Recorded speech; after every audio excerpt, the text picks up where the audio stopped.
সংখ্যাগরিষ্ঠ দল ও জোট দ্বিকক্ষ বিশিষ্ট পার্লামেন্ট প্রতিষ্ঠা করার ব্যাপারে তাদের সমর্থন রয়েছে। তারা সেভাবেই তাদের মত প্রকাশ করেছেন। আমাদের সঙ্গে যখন প্রাথমিক পর্যায়ের আলোচনা অর্থাৎ প্রথম পর্যায়ের আলোচনায়ও সংখ্যাগরিষ্ঠ দলের কাছ থেকে সেই মত পাওয়া গেছে। এখানেও সংখ্যাগরিষ্ঠ দল, এবং আমি এটা বলতে পারি বড় আকারের সংখ্যাগরিষ্ঠ দলই আসলে দ্বিকক্ষ বিশিষ্ট পার্লামেন্ট প্রতিষ্ঠার পক্ষে আছেন। প্রক্রিয়ার বিষয় নিয়ে আমাদের আগের আলোচনায় অগ্রগতি অর্জন করা যায়নি। আজকেও যেটা দাঁড়িয়েছে সেটা হচ্ছে এই যে দুইভাবে এই উচ্চকক্ষ প্রতিষ্ঠার প্রস্তাবে বিষয়ে আলোচনা হয় এবং দলগুলো তাদের কেউ কেউ অবস্থানের পরিবর্তন করলেও তারা মূলত তাদের অবস্থানের জায়গায় আছেন।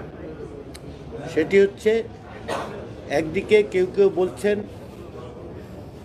যে ভোটের সংখ্যানুপাতে যেন উচ্চকক্ষ প্রতিষ্ঠা করা হয়, অন্যদিকে আসনের সংখ্যাগরিষ্ঠতার ভিত্তিতে আসনের সংখ্যানুপাতে উচ্চকক্ষ প্রতিষ্ঠার প্রস্তাবও আছে। যেহেতু রাজনৈতিক দলগুলো এবং জোটগুলো এ বিষয়ে কোনো ঐকমত্যে আসতে পারছেন না, সেহেতু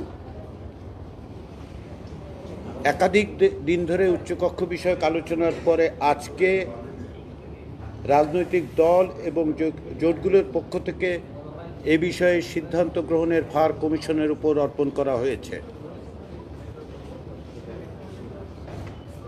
এ ব্যাপারে ঐকমত্য কমিশন নিজেদের মধ্যে আলোচনা করবেন আগামী দিনগুলোতে, এবং আমরা এ বিষয়ে অনানুষ্ঠানিকভাবে রাজনৈতিক দলগুলোর সাথে যোগাযোগ অব্যাহত রাখব।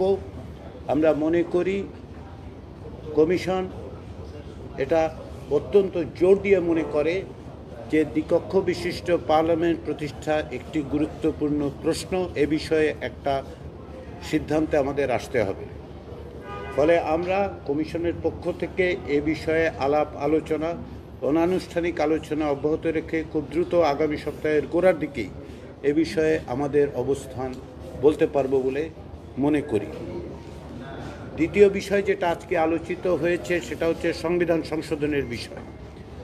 যদিও সংবিধান সংশোধনের সঙ্গে উচ্চকক্ষ প্রতিষ্ঠার বিষয়টা অংশত যুক্ত, কিন্তু তারপরেও যেটা আমরা আলোচনায় এক জায়গায় আসতে পেরেছি সেটি হচ্ছে যে যদি উচ্চকক্ষ গঠিত না হয় অথবা উচ্চকক্ষ গঠিত হওয়া পর্যন্ত সংবিধান সংশোধনের জন্য সংসদের 2/3 সংখ্যাগরিষ্ঠ সদস্যের সমর্থন প্রয়োজন হবে, তবে সুনির্দিষ্ট কতগুলো অনুচ্ছেদ, যেমন প্রস্তাবনা,